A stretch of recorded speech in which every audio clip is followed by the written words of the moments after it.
Hello all! ఈరోజు వచ్చేసి నేను స్లప్ ఫామ్ వల్ల మిల్లెట్ నూడిల్స్ చేసుకుందాం అనుకుంటున్నానండి.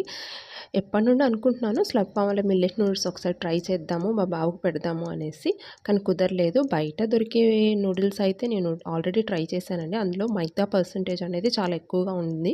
సో, ఇందులో అంటే 0% అండి. మైదా అనేది అసలు యూజ్ చేయకుండా ఆటా అండ్ జోవార్తో దీన్ని ప్రిపేర్ చేశారు.